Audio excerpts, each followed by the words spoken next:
my excitement voice. The highest production value we've ever seen. No, I can't. I really wanted to be the one to bring that one in, and I really wanted to say something that would hurt, but I just shouldn't. I see now. Not you. It would. Just said it. You would have Take your loved glasses it. off. You won't see. Let's go then. Well, let's see what's up with LFO and Rogue, because LFO really wet the bed last time against BDS, didn't they? Did they? Did they? Yeah, wet the bed? Did they? I don't think they did. They did. They didn't. They did. They started playing Nah. basic Siege, the standard Siege that we haven't seen from them in the first 2 Playdays, and True. stuff that I didn't want to see in the 3rd Playday. They did exactly what they shouldn't have done. They changed the winning recipe, and they added too much butter in the baguette or something like that. I have no clue what they did, but it wasn't the LFO I wanted to see. I see we've hit delirious now. So they went to I border. thought I was fasting. They went to border against BDS, and ultimately, yeah, slip-ups. Slip-ups happen, right? But we're talking about a team that I first described on Playday 1 as the also-rans. A team that are so free. Also-rans, it's a horse racing term. Because they're not memorable, they also ran the race. Why do we have so many weird things that nobody else in the team... The English! What is up with the English? I'll make this simpler. I described LFO as the best of the rest, i.e. never getting in the top 4. So for LFO to start so well, and then, yeah, they did lose to BDS, but obviously we've just seen BDS lose. But at the time, who doesn't lose to BDS? Because BDS are a quality outfit, is what I'm trying to say, overall. So to paint them in a picture, they've had a very promising start to the season. They've got another good chance today to increase that. And I think it really is a team that could go to the major. Tell you, Jack, all your metaphors and allegories feels like I'm stuck in the middle of Lock, Stock, and Two Smoking Barrels, and I love it. Fantastic film. It is a fantastic film, by the way. But, you know, reference is difference. Here's the UK reference versus the Hollywood Hulk Hogan one. We're on different levels at this point. Fabian, I think I win. Fair enough. But at least more well-known. Fabian, what about Rogue here? Yeah, I think they've been playing quite intellectual Siege, I would say. They've been quite smart with how they're playing it. I would like to actually know if it's if we maybe get an interview after this game when they've beaten LFO. Maybe When? When? Whoa. We'll see. No, I have no clue. If we can ask Leon about that, but the adaptations that they've had, especially the hot pockets of Goyo on their skyscraper game against BDS, that's the sort of stuff I want to know if it's stuff that they come up with mid-game or pre-game, pre-planned by their staff and maybe their team in Strats Talk. Because what we saw from them was really smart gameplay where they used... For some reason, Fabian stole a Blitz yeah. chibi that I think production have just realised has been stolen, it and took he's them just until now. hiding right here over Milos's laptop. He's head glitching. No, but they came up with some quite smart stuff, and I want to know, if it's something that they pre-planned or if it's not. Because if it is planned mid-game, that they come up with these ideas mid-game, it's a team that I can see go very far. If it's not, if it's planned in the beginning or like way before, then we might be a little bit of an issue. But overall, they've been playing good Siege. A player that's got to show up today is Cryan. And he's actually going to be highlighted in just a moment here because we talked about him way back in the day, back CL Cryan. This is many years ago, coming in, now finding finally his footing with Rogue. There's actually a bit of debate around what his name is. Everybody says Cryan and Fabian says Crin. I think that's to do with when he teamed with him. However, we just wanted to highlight him because realistically, he's flown under the radar because we speak about Rogue and their changes. We spoke about them last season and their playstyle last season, but we never really highlighted how far he's come as a player. You know, if we look from his first foray into kind of the professional scene and tier 1 scene, obviously it didn't work out too well with G2. He was on Chaos with myself again, didn't work out too well. Maybe I'm the problem. Yes. However, he's really come into his own as a leadership figure within this Rogue team, and the confidence that he's plays with and the performance he's putting in this season has been very impressive. It has been. I actually spoke to him about all of this after last Playday, and I apologized to him because I treated him... Honestly, I treated him like shit. I was a really bad teammate. I put a lot of blame on him when I shouldn't have and put a lot of pressure on a new player coming in.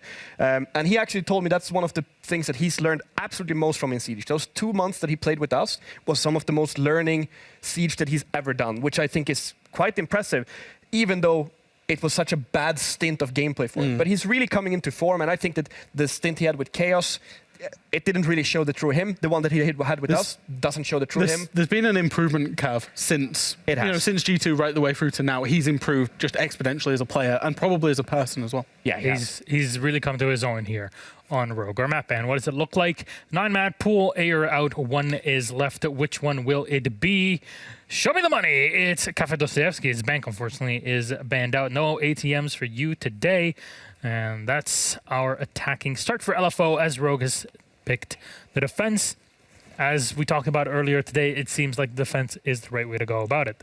True, and I mean, Rogue played Cafe on Monday, so only, 3 days ago. Started defense, only managed 3 defenses, but did come through very well on the attack, getting 4 attacks. So for Rogue, if the same thing happens, they'll be more than happy. Yeah, and the rounds that they actually lost last Playday, Pawns looked like world beaters. I think it could be a good map for LFO because they haven't played it yet. LFO seems to have a really deep map pool because I think it's 4 different maps, isn't it? Yeah, it is 4 different maps.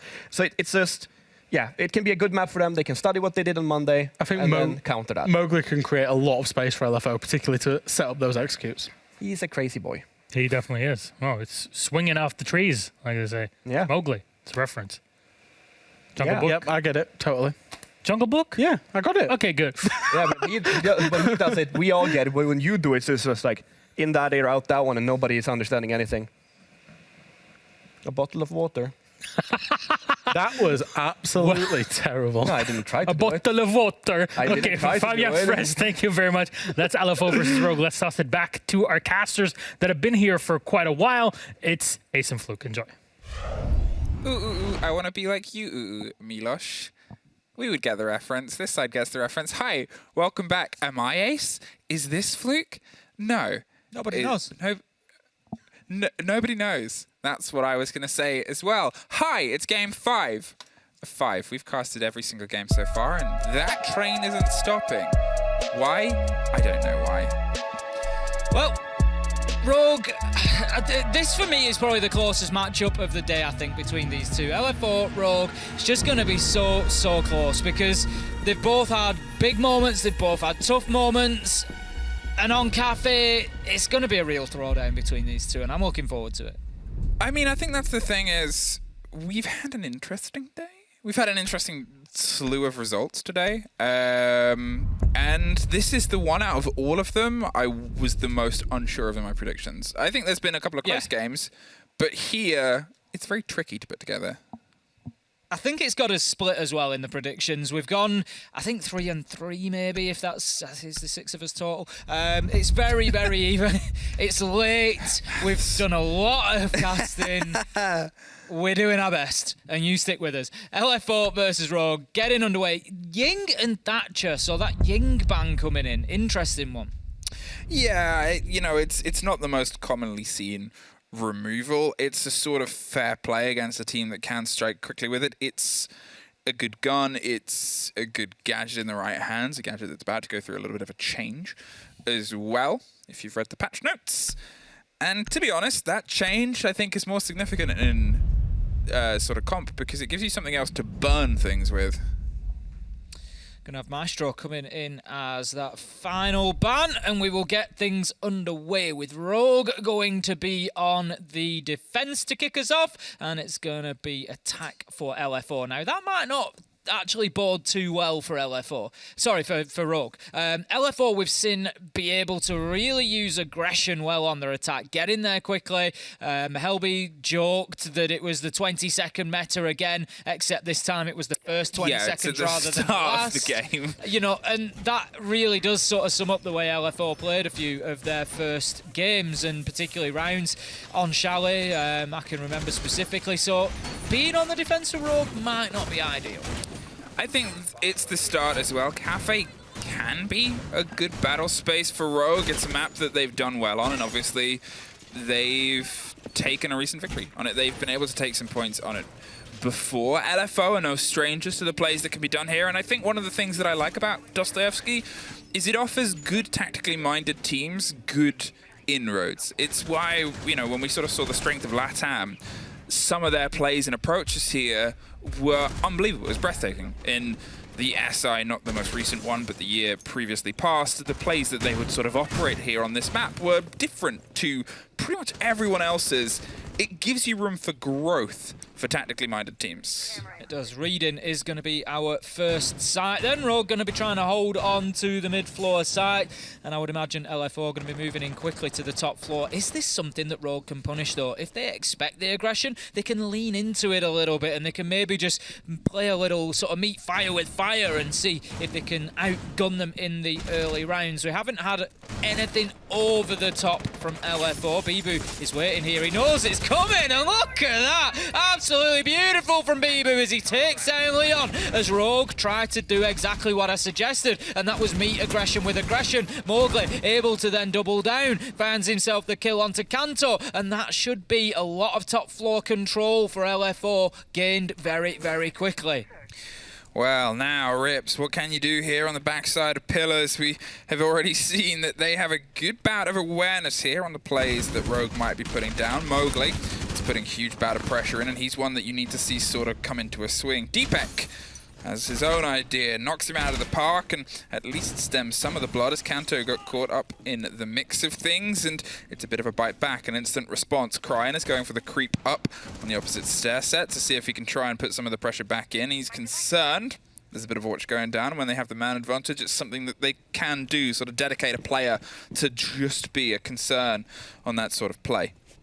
Rise has got himself established inside a cigar. He's looking over towards Cryan inside of the Maestro's spot, and Cryan's keeping himself alive on this top floor, and if they're not aware of him, he could well cause to be a problem here. It's only 3 versus 4, so Rogue not facing a huge deficit, and 1 kill from Cryan could be absolutely massive. There's one of Rogue just waiting on those white stairs for a potential flank as well. Deepak's going to be the one inside a site looking to hold down, and that's it. Shinka spots out Cryan. They know that he's there. Deepak forced wide by the nade, but he's going to be able to potentially play back with a nitro here. Second nade comes in, takes the challenge onto the door, can't get his man, and things are going to get a bit more difficult inside the site, but Cryan is still able to hold on to that top floor. If he can keep that vertical, this could be seriously dangerous for LFO. Rips, he's trying to get a little bit of safety, but he can't quite find it anywhere. Cryan watching on the door. There is a player around on Cigar, but they have that ability to leave somebody up there. Rise does the pressure in, Rips bites back,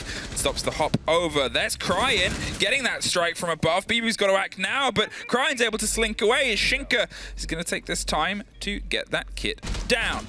Post-plant situation, and just another take of either of them. I was about to say the head got torn off by one, but Rogue, they gave them space, and then they took it back. I think LFO have just learnt a lesson there about leaving Cryan or anybody inside a cocktail. It was as if they were aware, but were holding the angle sort of more onto the balcony, waiting for him to push forward, but he doesn't need to push forward. He's got his vertical hole. He can watch exactly what he wants to watch, and that is what he did, and he was able to find the kill as the man tried to push in. It was well played from Cryan and Rips at the end there to close that out. Beautiful little retake as the diffuser was secured, but LFO just never really in top floor control. Cryan allowed to play there for the entire round, and they can't do that. I don't know what the drone situation was exactly, but if they can't drone that out, they've got to send a man in there. You've got to put somebody in cocktail to be sure that there's nobody playing above. That's it. It has to be that quick response. You have to make sure you can do it, and Cryan made entirely the right decision there. Got a kill and then pulled back. He is so much more valuable alive, and he's at least going to draw some focus. Sure, Shinka then found that pocket of space and went for the plant, and without that verticality, he might have been able to stop that, but at that point, then he's going to lose the fight to Bibu, or he's got to at least take the fight, and that's a risk. That's a trade, and you might not want that to go against you, because then the round might entirely be lost. Rogue, they're able to take that first, and they're going to go for a bit of a stretch now and see if they can head up to the top floor. Castle barricades going on the white window, pretty standard. We've got one on the piano window as well, I would imagine on double door. The fourth, who knows? It's too many. We'll find it as we go, I'm sure. Double door, I was right, and 2 of the windows, and it's the other window. They've got both piano windows, not a problem. So that's going to try and help them hold on to Cigar. We've not had players maybe committing quite as much to Cigar recently. We used to have this setup and you'd have somebody on the smoke playing behind the shield inside Cigar literally until they were moved. But we haven't seen them try to hold on to it quite as hard. So they're just trying to basically burn as much time in utility as they can to prevent teams getting themselves established inside of Piano and Cigar. And also, if you do get somebody in Piano, say from the rappel, you get somebody in Cigar, if you haven't dealt with that castle in the middle, there's a disconnect between the two and they can't play off each other. So it's, you know, again, just burning utility and time to ensure that that's dealt with. And that's going to fail.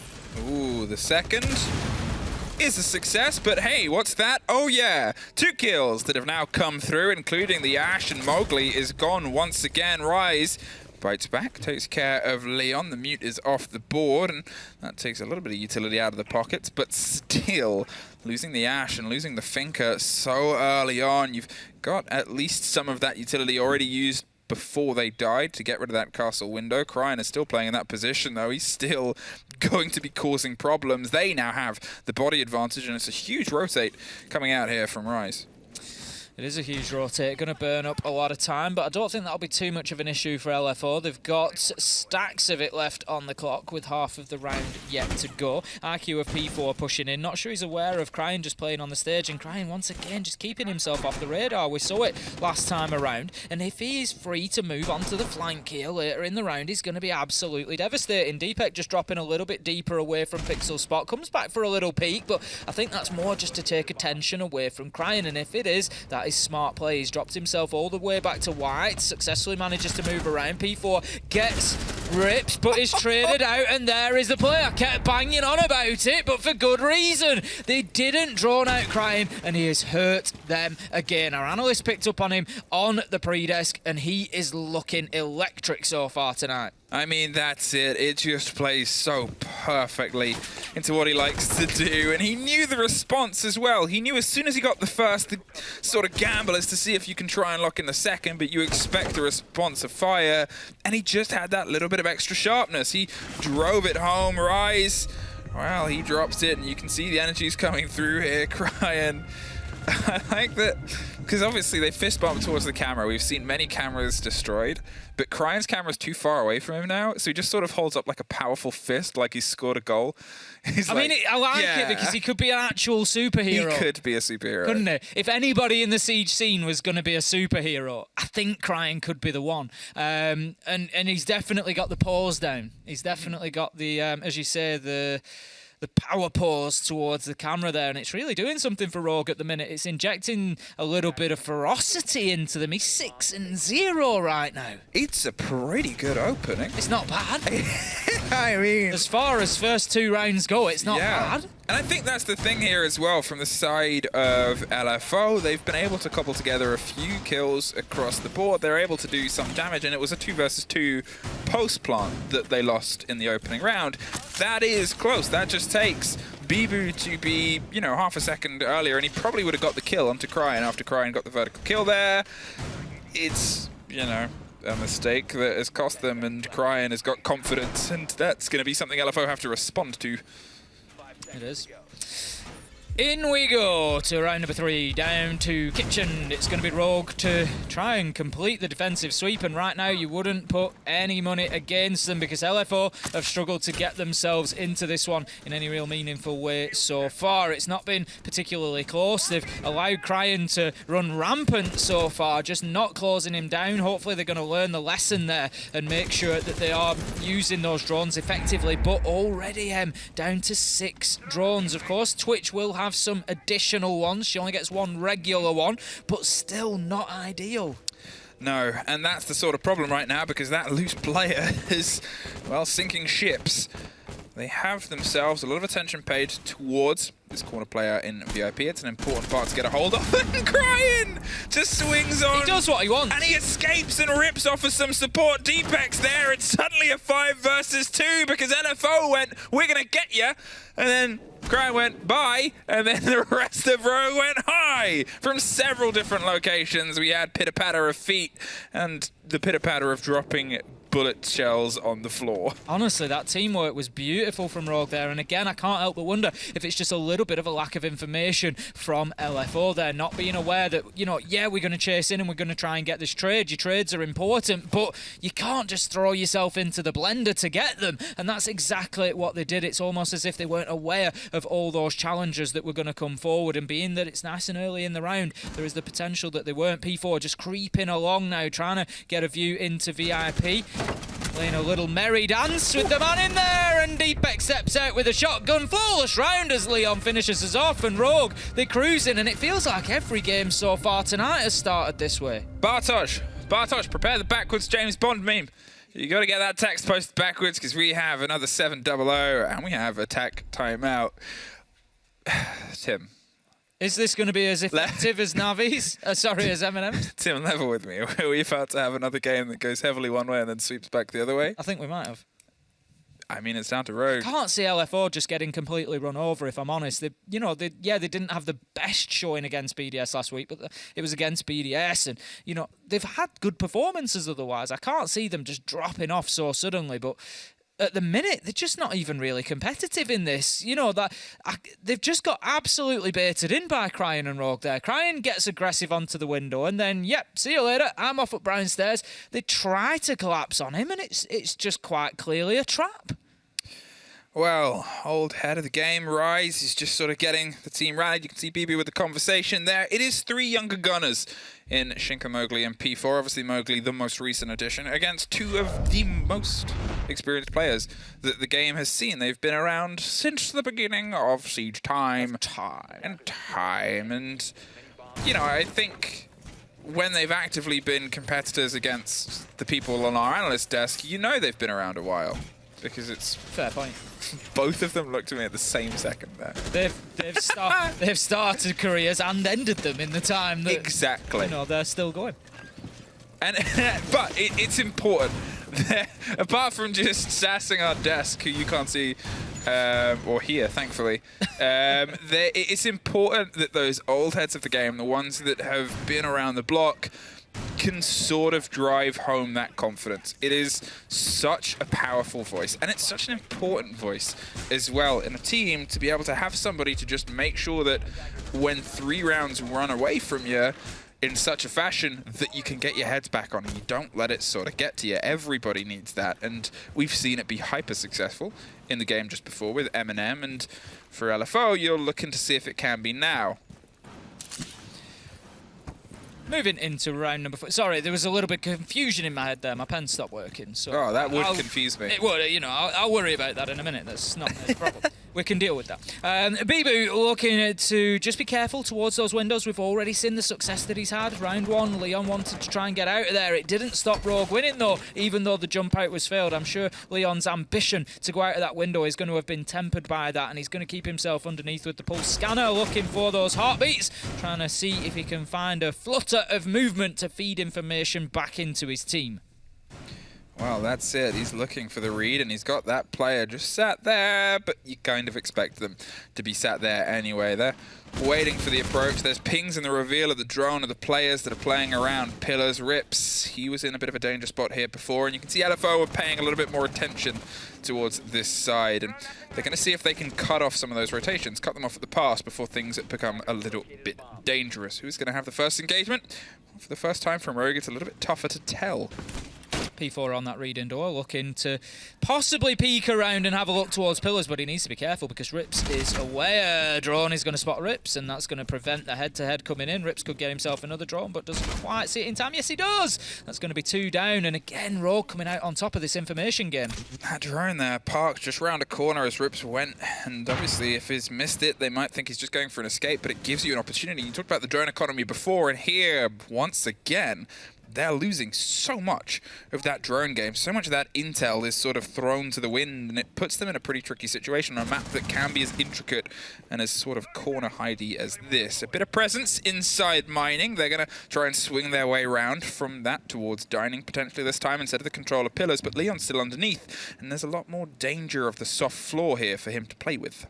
That's it. There's certainly an opportunity for him to potentially put that Nitro to use. It died with him last time around, but this time he's kept himself into the round much better. But P4 manages to open things up onto Rips, and LFO are certainly doing better in this round already than they have last time. They're now the ones catching Rogue unawares. Mowgli with a kill there. Kantor trades it out, but 2 more come in. P4 and Rise getting in on the action. Closed out by Shinka. Plenty for everybody on the side of LFO to go at there. They take themselves their first round, and could this be another one of those... Don't you start. Could this be another one of those super effective tactical timeouts? I mean, we've pretty much seen every facet of a comeback today. Every which way it can look. Literally every single style of comeback. We haven't seen an OT yet. Thank you. I touched wood. Thank you for that. Yeah. I touched wood afterwards. You cast in with me, it doesn't matter. But the thing is, you haven't had... I've, to be fair, Des and I seem to have shaken the curse a little bit. You have. Certainly within the regular season. We still had them at the last event at SI, but yeah, we really haven't had very many. I think we've maybe had one. But there hasn't... There's been very few in general. There's been very few. Yeah. We're seemingly in a state right now where for all the OTs that we had before, we haven't really had too many. We've had a lot of upsets, we've had a lot of comebacks, but we haven't had many. We're thinking of drafting Fresh back onto a team so we can get some more draws. just to up the entertainment and get us some overtimes. Fresh is sat there, bless him, thinking, what did I do? Well, what did I do? Why have I been attacked? Yeah, we're casters. We're here to just swing wildly at anyone whilst we have active mics. Apart from Milosh, because he scares me.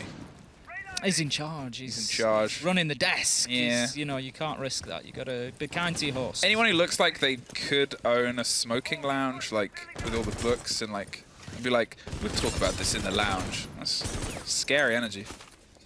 Scary energy coming in from LFO back in round 4 as they manage to get themselves around on the board and in quick fashion as well, finding lots of kills and not many deaths. Much better for them. Rotero going in and just opening up the bar there, looking to offer a little bit of a better line of sight onto that rotation. Leon, however, finding the opener with the Nitro onto Rise, but shut down by Mowgli in return very, very quickly. Crying could make a nuisance of himself once again. He's playing underneath on the Jaeger, taking out a drone and just doing what Crying does best so far, scampering away, keeping himself alive and continuing the fight. It was an important little moment there as well. He heard the drone and he knew that was being set up to stop what he wants to do later on. And now LFO, they either have to use a second one on an already struggling drone economy that we've talked about them having before, or it might stay a little bit unchecked, and an unchecked corner is one that he can often strike with. They've proven he's mortal. They dropped him on the previous round and he hadn't even gotten a kill, so they can put some of this damage in, and it's a bit of the cost now. Rise is gone.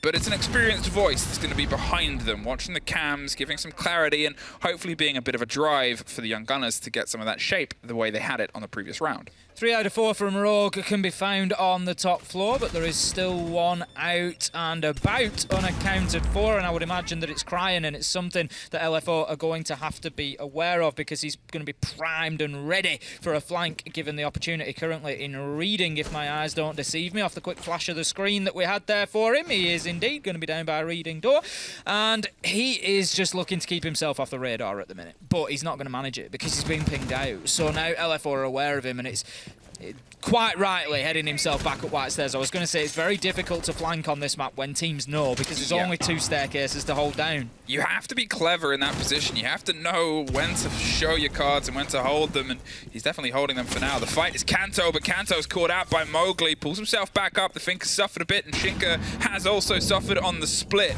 but they've got the kit. There's Crying now with a bit of a wider angle. Deepek's offering some support here as Mowgli's found himself right behind the bar, and he's going for the slow creeper crops. Rips, tears the head off of one. Bibu has that back line, and Deepek has a bit of revenge. The double swing round and a 2 versus 2. They've still got the kit, but they don't quite have it down yet. P4 is going to have to go for a swing on the far balcony. The reveal of intel's there, but they kind of knew. And do they know that that's being watched? A quick change. They can't quite get the connection. Look at the timer, though. A couple of seconds. Oh, it's P4! with what was a technical 1 versus 1, and he just takes it out for the second LFO round in a row. Shinka with a huge kill there. 2v2. You've got P4 working across. Maybe he gets both of them, but the one inside a bar back storage that Shinka manages to hit before starting to put that diffuser down really swings things in their favour. And then P4, he finds his last man nice and framed in that rotation. His head bang there in the centre, and it's an easy shot for him to pick up. And what a performance from LFO. That's a tactical timeout and then 2 rounds won him. We could be heading for another 3-0 to 3-3 half. We could be. I mean, we could be heading for a lot of things. We've seen a lot of things. It's definitely better from LFO.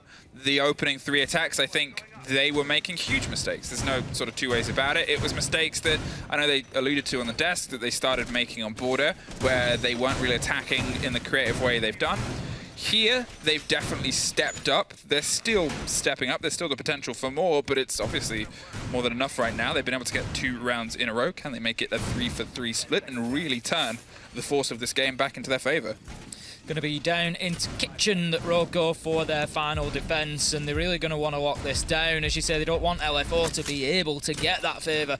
They need to take themselves an advantage, otherwise Rogue are going to feel a little bit hard done to them. LFO carry a lot of momentum if that's the case. They're going to be getting themselves straight into the building line, nice and careful about any potential peaks, but there's not going to be any coming out of Rogue. They don't want to be silly at this point. They don't want to throw away that momentum that they've got and give an easy early pick over to Rogue. Over to LFO, so they're going to keep themselves away from them. It's looking like a bakery push coming in from LFO, particularly getting aggressive on towards this side of the map. Now, the Twitch drone. Going to see if it can find the claw on the side, at least gets the ADS, and that's probably just as important. There's a bit of pressure that's coming through onto Pantry. The C4 out the door isn't going to get anything apart from a down on Mowgli, but the Finker gets them right back up. It's a bit of a scrappy spray, but the wall being popped behind Kanto, or at least the pressure that's coming through, does that. 2 grenades popped to life either side, and if Kanto can escape this, that would be... yeah, and pretty much impossible. Bibu has the lockdown, has the control, has the space inside, and they've got an opening now towards the site as well. It's difficult for Kanto in that sort of position because really you are there to play your life. You hope that they will last longer inside a bakery, but it was well played by LFO to up the pressure on him there, so it's not really his fault. Leon was on the red stairs, but I think has moved away after being droned, so he's going to try to play the vertical instead. Cryan is up there as well, opening up some angles on the Malusi, and that's something that LFO might need to deal with because, as you can see, once again, Cryan has got the cover onto that plant spot, and what did we see him do previously when not cleared out above? He dominated the end of the round. Rise now with a little bit of extra width. He's looking towards that back line, takes care of an echo drone, an important part of utility to remove from the board. The eye's still on the backside, but otherwise it's more just the drone, keeping a keen eye on that player behind the brown bar. Is Rips entirely safe here? Does he know he's being watched? LFO, no, they have a man advantage. They could, if they wanted to, see if they could try and risk a little bit of the danger to see if they can get a little bit of the reward. But otherwise, they're happy to just watch the flank and rotation and still focus towards getting the kit down inside what they've already opened. P4 is going to look towards court check, but there's nobody inside of there at the minute. We've got Mowgli moving on into sight, and the challenges are going to start coming thick and fast from LFO now as they're looking to get aggressive. Can he find his man? Yes, shuts down Leon. Deepek in an immediate trade, though, keeping things not level, but at least close for Rogue. 1 down, however. Rise finds Deepek, and that's going to give Shinka the opportunity to put the diffuser down. LFO looking to stick this, and almost certainly to take this round and close things out. 3-3 on the half. P4 knows the man's coming bar here. He's already seen him. It's going to be an easy one. He just needs to bide his time. He just needs to wait for the push. There's a spray in his direction, and the man just gets away out of dodge there. It was looking like a difficult situation for him. Crying on the fight back manages to find Rise, but with 20 seconds left to go to be able to do something about this diffuser that's down on the ground, it's not going to be easy, and Rips, he's just fighting for his life at the minute. Well, they've crept their way in, and he's asking for a bit of cover, but they know they need to drop one more body, and there's a fight that goes away from them. A risk and a gamble, and now an isolated Cryan's caught out. LFO! 0-3 to 3-3. We've seen this tale just one map before. A very important And round. the map before. And the map. And the map before. the map before. Maybe that's our curse, is every game we cast is a comeback. We've seen a lot of them tonight, and I mean, it's good entertainment value. We'll take that. Yeah. But we'll see how this one plays out now. Rogue get themselves onto the attack. Probably going to see a slightly different approach. We haven't necessarily seen Rogue with the same sort of aggression, ferocity as LFO, but LFO played with a little bit less of it. They played with a bit more temper there. Able to just pick the defences apart a little bit in those last 3 rounds and sort of remove pieces one at a time, move in, get the diffuser down. It was a little bit more sort of slow and steady from LFO, and I think that's what they needed after the first 3 rounds, and it worked well for them. So first defensive round for LFO is going to be up on the top floor. It's going to be Bar and Cocktail for us in round 7. There's only been one game tonight where somebody hasn't got the first at least 3 rounds, and that was the opening one, Outsiders versus Secret, where it was 1 to 1 to 2. So it's been a little bit of a day. I guess we'll see if the second half curse is one that favors a bit more of a back and forth fight, or we start to see LFO really ramp up the trouble here. Rogue, they've got to see if they can try and surmount something of an attack. They have the Ossa. They have a lot of chance of being able to remove some utility. It's a very much attack-minded push towards the top plant here. They've got a couple of the grenades and a couple of smokes as well, which could give them a really good bout of drive. Straight up to the rooftop they go then, no surprises there. Rogue just looking to start things from up above. Kanto being very cautious about the potential for a Nitro. We've seen more and more success as well coming in with those Nitros thrown from underneath the hatches, either as the sledge approaches them or just after they're opened, and he's just being careful to make sure they don't get caught out, and they will not, as LFO not playing quite so aggressively. The opening of the hatch does allow Deepeka on the Nomad to start air jabbing off that staircase. Something that they tried to do was use those red stairs for the flank. We saw Crying up and down there, so Rogue just sort of taking a leaf out of their own strategy book and saying, right, we're going to avoid that happening to us. Okay, Rogue, what else can you piece together here? You've been able to structure a couple of rounds, and as I said before, the importance of experienced players being able to shake off things going wrong. Rogue is definitely well versed in that, because they've had things go well wronger than most other teams have ever suffered an entire thing in a single split. Here's a bit of a push. Leon breaks his way through. They're seeing if they can get the control of Cigar, and the reveal of that Valkyrie camera isn't quite caught. Just above the door, and it's giving you some of that internal info and isn't quite seen yet. And where's that read coming from? Leon's got himself inside of the shop. Kanto has joined him, and Kanto is going to leave him as Mowgli finds the opening kill. Rise manages to get Leon as well, and this is falling apart for Rogue. That Valk cam on that little exit sign above the door. You put it on light services, so it's a little bit tougher to see, and they have not seen it. It is a very clever play, but it has, for my money, just netted them those 2 kills. Look at this. And it keeps going. I mean, credit to the Observer for picking all this up, but they are observing everything Rogue is doing. The gift that keeps on giving, then that Valkyrie camera. Crying just trying to put some nades into barback storage, but the first one clipping a little bit of debris and bouncing back, so that's going to be a waste of utility. Damage coming in now. I don't think Crying's quite aware where that was from. I think it was shots from Mowgli. He's aware of the rappel in, but somehow Deepek manages to do that. Nice and dynamic getting the kill there, taking some damage, but Rip's shut down, and P4, he just cleans house with a 3K at the end. There it was. P4. Surely not again. It's happening. Okay. Surely not. The first defense round, I mean, it's always going to be the strongest technical defense. Obviously, Rogue are taking the time out, not just because they've lost the first defense round, not just because it's a 4-3, but because the last 4 rounds have gone away from them. You have to break that momentum. The turn of the 2 halves doesn't matter if they've been able to thread so many in a row. You can see they're a bit demoralized, but as I said, they're a team that has suffered these sort of moments before, and they know how they can try and build back from it. That Valkyrie cam did so much work, and it's one of those sort of tricks and traps that maybe they'll be a little bit more aware of. Very possibly. We've got 10 seconds left on the Rogue timeout here, and they need to find some changes is the top and bottom of it, because there's just absolutely nothing going for them at the minute. Cryan, who started off so well, has been unable to make any impact in the last couple of rounds, not finding any kills and really finding it difficult. A few sort of glum faces, but they pick up at the end there, and we know that Rogue have done a lot of work on the mental side of the game. I'm sure they're not going to be rattled too much by this, but they need to stop it before long, because it's especially, I mean, they were probably playing a warm-up or something at the time. They're probably not too aware of what happened in the last game with M&M, but if, you know, those sorts of things can play on your mind a little bit as well. You know that it happens. You know that teams can run it back like this, and they're not going to be too keen to see it happen to them. Okay, LFO, you've been able to rebuild pretty dang well into this game. It's sort of some of that we missed on your previous showing at the start of the week. What else can you do with it? It's going to be the stretch of these next two sites, the ones that aren't quite that top, that first pick, regardless of the fact that bar for other teams isn't a preference. For you, it was. And you sort of showed why. Here, is there a slightly different idea? No. Valkyrie Cam, none of those sneaky plays before, but it's one where you're kind of expecting a different approach. Are they going to castle this or just go for the fight? Going for the jump out here, Rise straight out of the window, but it's actually Bibu that manages to get the double kill, taking down Rips and Cryan. Kanto shuts down Rise, who was on the distraction, really, and it is all the damage done by Bibu. What a play from LFO to start us off here, and there's that aggression that they've shown us previously. Your opponents take attack timeout. How do you instantly undo a lot of that work?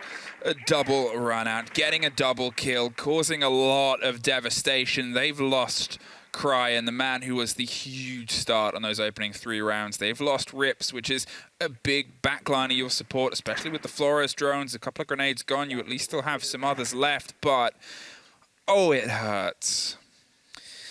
And that sting is going to be one that they continue feeling throughout this round. Taking Rise down was at least a positive in all of that, if you can find one. And it leaves them now in a 4 versus 3 advantage. LFO. Kanto just working his way down the stairs there. Leon actually able to level things up with a kill onto P4. And Rogue not getting themselves into some bad positions here. They're able to start challenging on that mid-level, sort of head-to-head horizontal challenges. And if they can find another kill, then this is a big swing. Bibu's on white stairs looking to pounce given the opportunity, but right now LFO have been beaten back a little bit.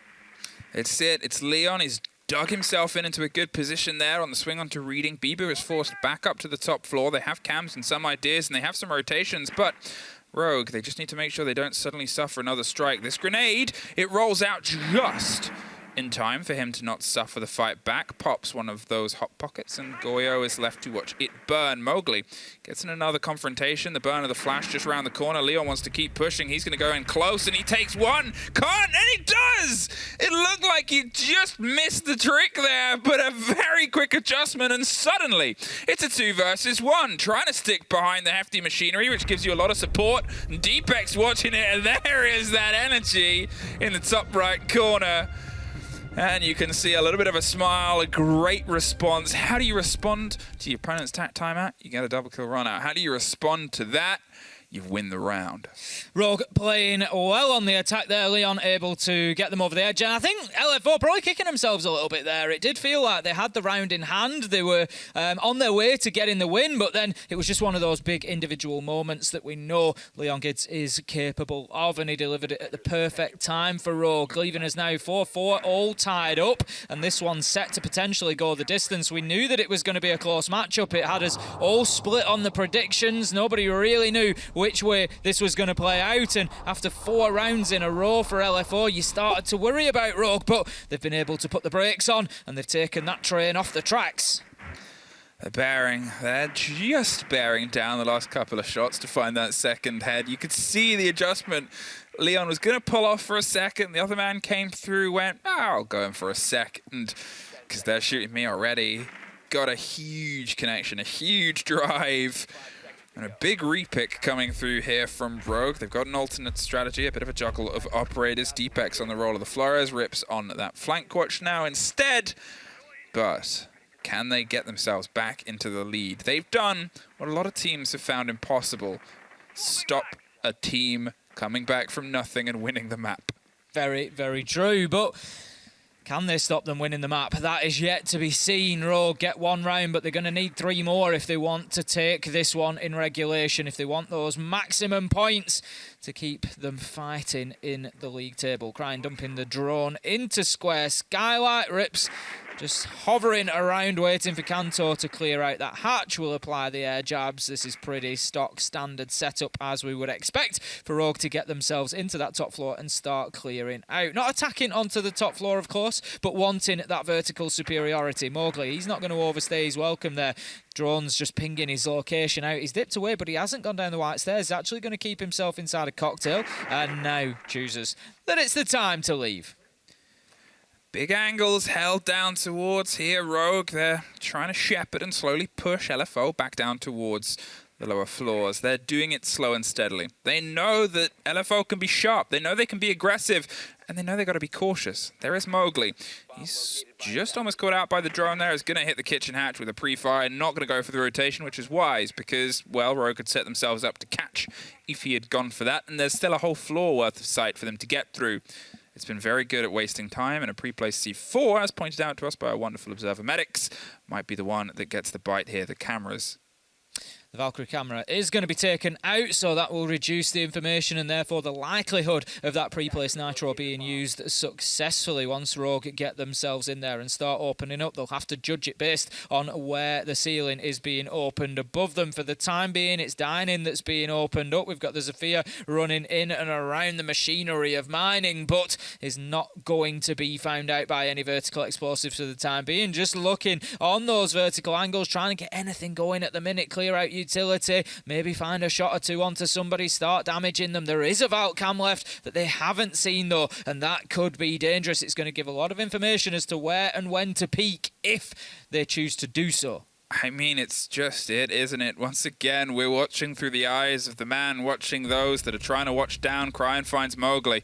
They're going to go for the drop right into the smoke and win the fight outright, drop themselves down all the way and tucked in for the plant, covered either side. And now behind the chassis, the player in VIP can't do much, and neither can the one that just tried to scream through the door. Bibu bites back, but it's a post plant. Can't go get the connection on Coffee or the player, but they actually go down just on the quick corner now. Rise, recouping and rebalancing his way around. It's a 3 versus 2, and they still have the vertical control over the site, over the hatch, and that's the important part right now, and that's what Rise is going to try and retake. Caught out, though, on the swing around Bibu. They know that they're above. There was a drone watching as well. It's a handful of seconds. Sprays for the fight towards the first. He's going to see if he can try and bait it out.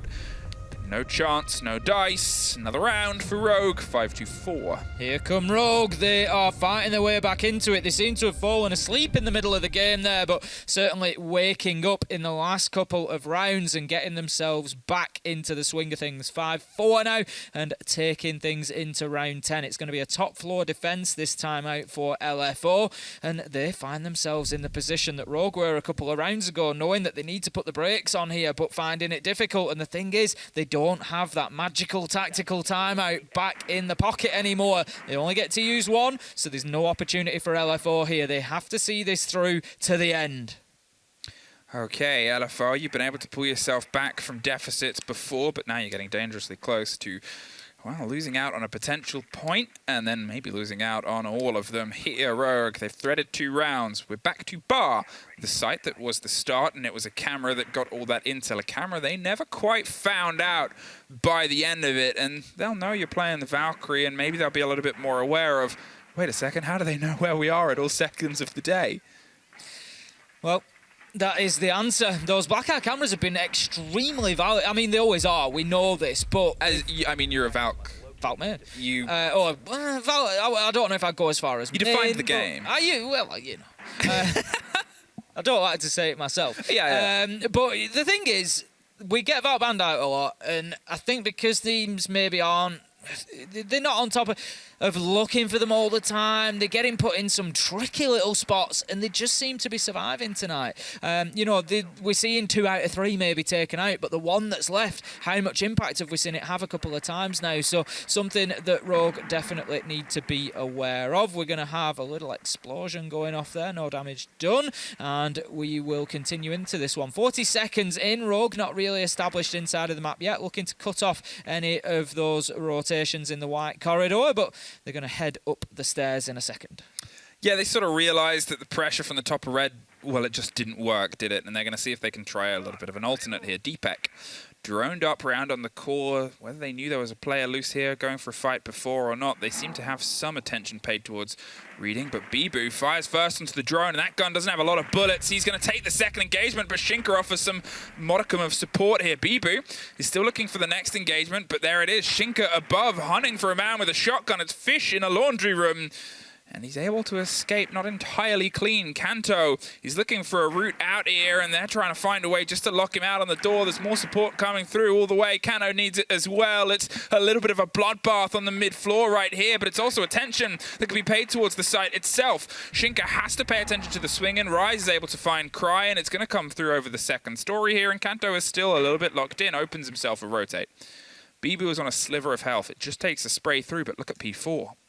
It's looking positive for us at the minute to potentially see the whole 12 regulation here, which is pretty much what we expected from these two teams matching up. We knew there was going to be very little to separate them. As you say, LFO, a number of them on low health at the minute. Rip's able to rip the head off Rise, but not before Bibu finds Kanto. Leon, however, spraying down Shinka and Rogue, keep themselves fighting here. Leon, Rip's still got a lot of work ahead of them, 45 seconds in order to do it. They do have Diffuser in hand, but they're going to need extra kills before they can think about potentially planting. We're going to have some of that Capital utility. It's going to be an asphyxiation arrow that gets the kill onto Bibu, but P4 is still in his position there. Mowgli's down. P4 is going to get himself a freebie. Tries for the discipline. Doesn't know if a second one is coming in, but Rips, he knows he's in freezer now. Can he win the fight? No, P4 coming in with a critical clutch at the end. Oh, P4 was always this player that can do it, and we've seen him at once or twice carry this team on his back, and you can see him instantly there with a bit of a conversation. He is talking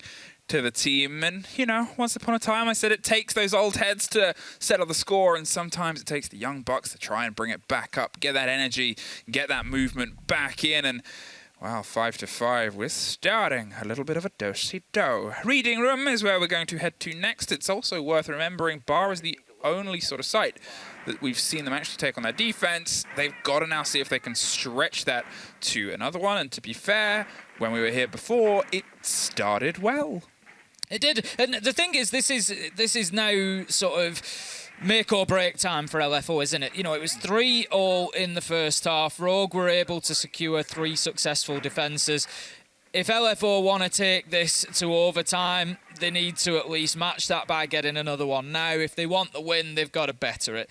And that's what they're going to be looking for. They want the full 3 points, obviously. They're going to be taking reading room this time around. Of course, we saw Rogue defend this early on in the game, and very successfully so when Crying was left alone on that top floor. I'm sure that's not a mistake that Rogue are going to make. So LFO, they need to hold on to Cocktail for their life, really. I think that's it, is, you know, it's that sort of area, that lock-in, that was something that was punished a little bit before. Deepak and Leon are making a quick approach towards the top floor to see if they can, I guess, try and get themselves acquainted with the damage that can be done here before. Obviously, when I said LFO got off to a good lead, it was a double run-out that netted 2 kills. 1 death. So a 5 versus 4 isn't the worst thing, but it's not a great start because it throws any plan Rogue had out the window pretty instantly. It means they've got to come up with a plan B, which worked. And here they're able to get themselves at least a new approach. The IQ, kind of happy to see it with what Valk's been doing. Yeah, I think we don't really see a lot of IQ. There was a point in time, probably about 12 months ago, where we were seeing an absolute ton of IQ, and it was to deal with things like the black eye cameras. But as we've seen the ban rate of Valkyrie go up, we've seen the pick rate of IQ come down, and just haven't had anywhere near as much of it, but being brought along here in response to a specific problem. Just pinging out all those other gadgets as well, and out go the nades, looking to clear out Pixel Corner. Kanto, stacking up, and these two teams battling hard at the minute, neither wanting to give up any ground to the other. They're looking for the opportunity to be able to close this one out in regulation. Only one of them will get the chance, and right now LFO are hanging on. Well, that's it. They've been able to put themselves a little bit of distance here. They're eyeing up the pressure onto the back of White, and there's a ping on a Valkyrie cam finally. They're going to be able to ensure a little bit more safety on this approach. Rise caught by Deepak. That grenade is just going to catch Kanto, or catch Mowgli even from the hand of Kanto. Can they put the pressure onto this final player on the back of Lumber? He's doing his best to hold in above the site. He's going to be revealed by that bulletproof, but he's not going to swing on it. Here's a watch, here's a take, and here's P4. No, thinking better of that. Just dipping out of that fight, thinking we're already 3v5. I'm not going to make that situation any worse. Rogue have almost got top floor control as soon as this man dips away on the hatch. Bibu's going to hold it for as long as possible, see if he can take himself a little freebie with him, hit him on the fadeaway, but the chance is likely not to come. P4, Shinka inside a sight being chased around, Shinka taking damage. Bibu does manage to step out and get a kill. Shinka on the Nitro as well, crying with the immediate trade onto Bibu, and a couple of quick kills from Leon and Kanto put Rogue onto map point. Well, they've doubled it down on reading. They've definitely made sure they had a little bit more to that attack because, well, they won it before, but that time they won it in their fashion. Where do you go, LFO? And that's a question that they're taking a little bit of time here to answer.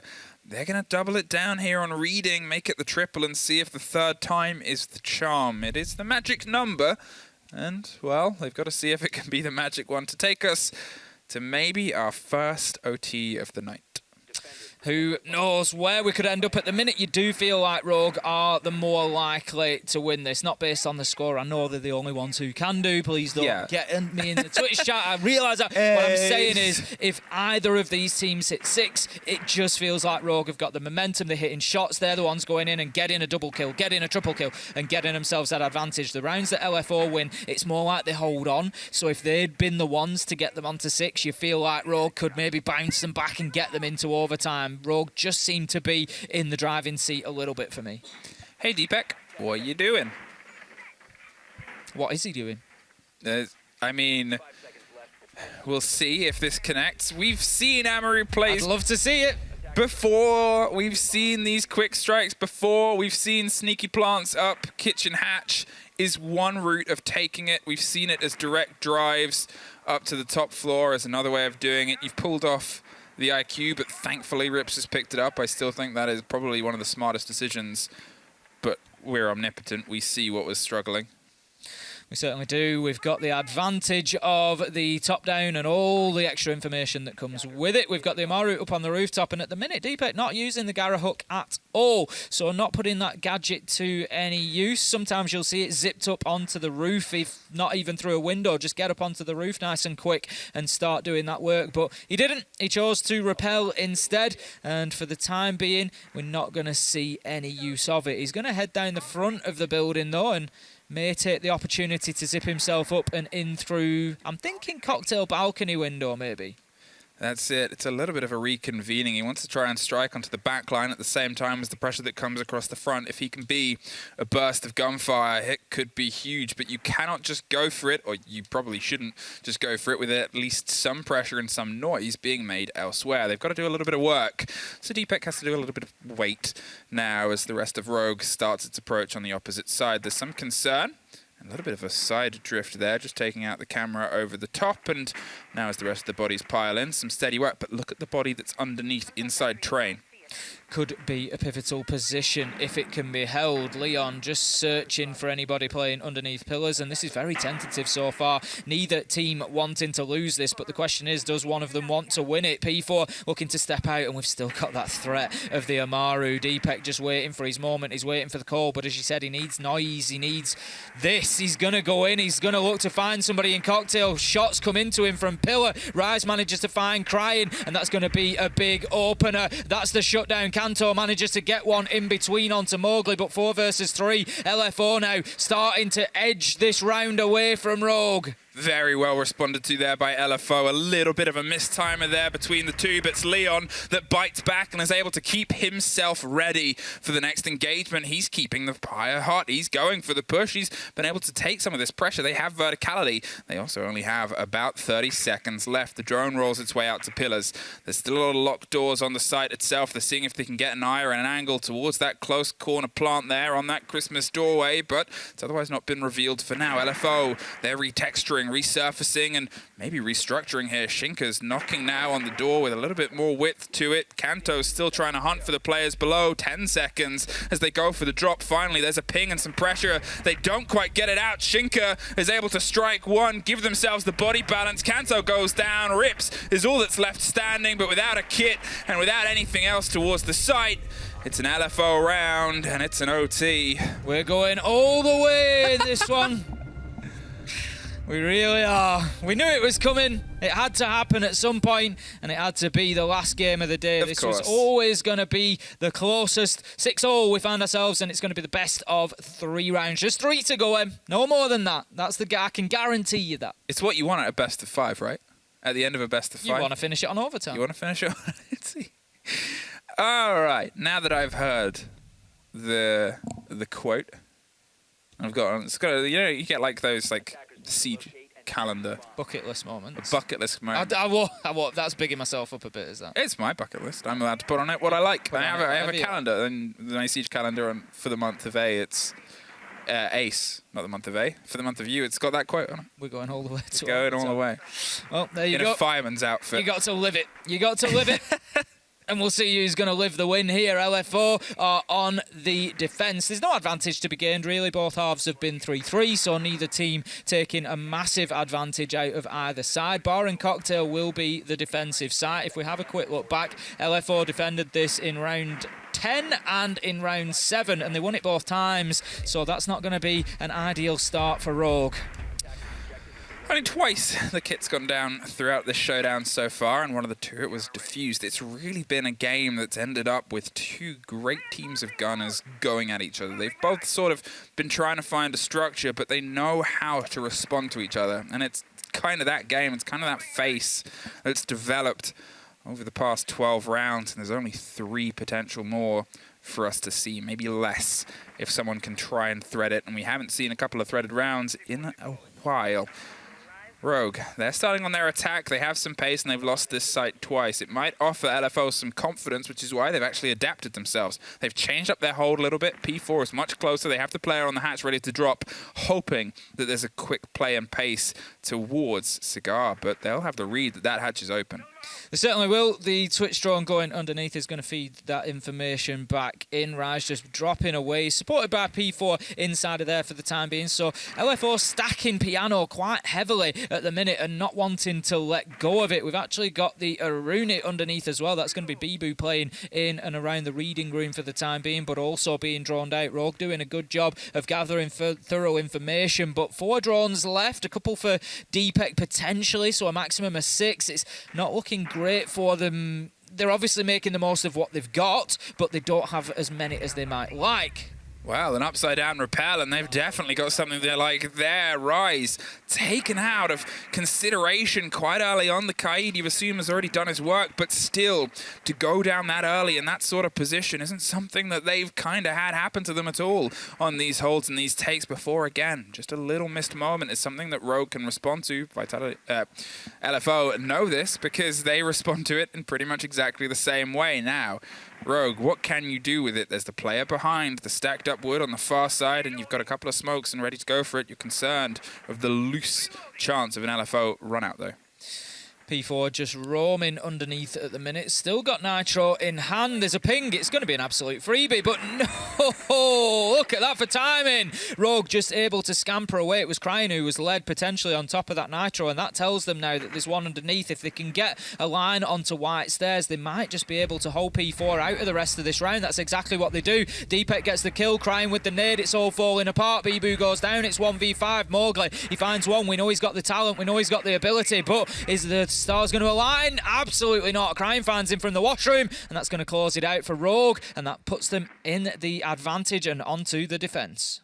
Well, they finally find a way to take Bar from LFO, but now we have that curious question about Rogue, because their turn on defense was perfectly balanced, I guess, for them, as all things shouldn't be. They won all the sites that they played once, and they lost all of the sites that they played once. It was truly a tale of 2 halves in one of the 2 halves of this tale. But now they have the chance here to thread a second round together. Reading room. That's where they're going to see if they can try and make it happen. It was their first pick before, and it was a very strong opener in some ways. It was clever plays from Cryan and a 2 versus 2 retake with a defuse on the planted kit, the one I talked about before. This was one of the only sites where it went down on, and it was returned. Round number 14. Underway. An LFO Rogue with very little to separate them at the minute, but what is there to separate them is in the favour of Rogue. They're going to be defending Reading, Cryan being the difference last time around. LFO, well, not necessarily last time around, but the successful defence, particularly that Rogue had of this site, was down to Cryan being able to defend from above and just being completely left out there by LFO in their clearance. They just didn't. They thought they could hold that position from cigar shot practically, and it just wasn't going to work for them. So they need to make sure that they get in there and clear him out this time. Now, can LFO just push us all the way to the brink here? They're going for an approach, and they're going to see if they can try and pull together the style of play that got them their second take here on Reading. It was a very good response. As I said, both these teams are pretty much superstars when it comes to learning what their opponents are doing and adapting within that approach. P4 playing that role of the IQ. Don't want to suffer against the cams the same way they punished them, but it wasn't really Rogue's game. Rogue's game was punishing the lack of drones and removing as many of them as early as possible. Here's the pre-placed, rolling their way out and seeing if they can try and get some of the control over what is going on. They have some support of the external runouts there as well, which has been a little bit of an on and off thing, but otherwise a lot of comfort here over the top floor for now. Mowgli just going to be clearing out utility for the time being, and there's going to be no mistake in clearing Cocktail this time and leaving Cryan alive as he's forced back down the hatch, and that is better adaptation from LFO, though, showing that they know that they need to be clearing out that east side fully so that they can look at the potential for a plant later in the round. Deepak using the Nitro, not going to get any joy, but Cryan opens things up with one onto Mowgli, still hassling them from around the white stairs. Kanto's going to be shut down inside the washroom by Rise, 4v4, but there could still be an opportunity for Cryan here as Bibu switches one window to the next. He may well miss the man if he tries to push himself up white again. Now they lose Mowgli, they lose a huge gunner and a huge gun here. They have some pressure that they can apply from above, but there's still a little bit of concern because there's still a C4 on the board in the pocket of Rips. They're trying to hammer their way down, but also keep a lock on any rotations, and that pulls IQ out of the fight. That means P4, another great gunner, has to be more focused on, well, protecting the life, and at some point you have to try and realize that you've done your work on the top floor and crack your way down. Maybe they aren't going to swing their way around. Leon's happy, locked in on the door. Cryan is down on the first floor, and Deepak's inside the site with the shotgun, which he has already many times in many games demonstrated he is pretty dang good with. Here they're waiting for LFO to try and make a move to get a response, and they're more than curious about multiple different angles. Going to be a kill comes in for P4 onto Leon, and this is looking more and more like we might go the entire distance. Rogue trying to hold on. They've got one potentially going to drop the hatch here. Deepak's aware, finds his man, and that's the diffuser. That could be a pivotal moment. Bibu looking for the challenge on the white, but they overextend, and Rips is going to get taken down. Rise finds Deepak, and surely this one is done now, and we're going all the way to 15. Cryan closed out. P4 gets the final kill, and we're going to see every single bit of this one. Just ran out of bullets there, Cryan on the swing round, but it still would have been a 2 versus 1 after that anyway. Little moments, little responses, a little back and forth here. It has been from what was a solid 3 to a solid 3 to a 2 to a 1 to a 1 to a 1. It just evolved, this game, and it was everything that I sort of wanted it. It's why I said it was going to be probably the hardest one to call out of all of them tonight. This is what these two teams do really, really well on their day, and you know, nobody is explicitly running away with it because they keep finding these little moments to bite back at each other. 2 points is up for grabs. Both of them have obviously already cemented 1 apiece, and we find ourselves still fighting around that precious 4th spot. Kitchen is going to be our final showdown then. LFO take to the defence. They were unable to secure their first defence in overtime, which was Bar on the top floor. Rogue able to get that one away from them. Question is, can they do it again? LFO They're going to be spreading out, I think, as the round goes on. There'll be 1 or 2 positioned upstairs. We've got bulletproof camera at the bottom of Brown Stairs. We've got a lot of focus towards VIP window, main door and Brown Stairs. They're obviously expecting some attention over on the freezer side. They're going to be playing a man inside of VIP as well. I'm not sure that there's been too much work on Bakery. They've reinforced it, but that is about that. They've got the rotation through so they can move somebody out, but I don't think there's too much of an expectation for pressure on that side. Now, one of the things that they had before was that drive through the smoke canisters. There was a response from LFO when they realized the push was coming through, but Rogue kind of ignored it. They pushed on, they got a kill on the close on the door, they got a kill as they hopped over the little half wall out of the freezer and in towards that close plant corner there on Coffee. And they sort of just said, well, we know what you're going to try and do, and we're just going to push through it. And it worked. Suddenly it was this 4 versus 2. They had all the verticality. Then it was a 4 versus 1. And, well, then you're in a really tricky spot. Here they're starting with a very different approach. From the top down, they're going to see if they can try and force some of the play. They maybe expected LFO to go for a little bit more stretch and range here, and they want to see if they can cut them off, as they did, and get the early kills at the previous attack round they won.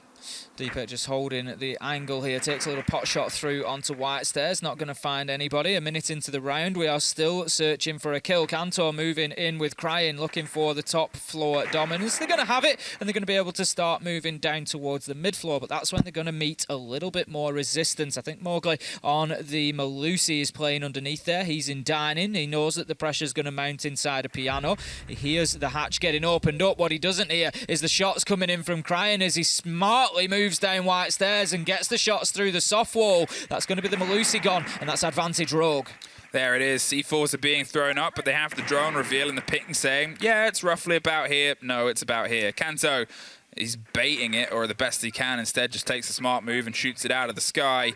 Just over a minute left now, and Rogue have been able to get that early blow, but they've got to start focusing themselves down towards the site. There's still a C4 in the pocket of P4. There's always going to be that danger when you're on the soft floor with the Sledge and the Flores drones doing their best to try and clear as much as possible. There's a little bout of utility. They're eyeing up the same pocket of space before, but there is also the chassis on the other side for a little bit more structure.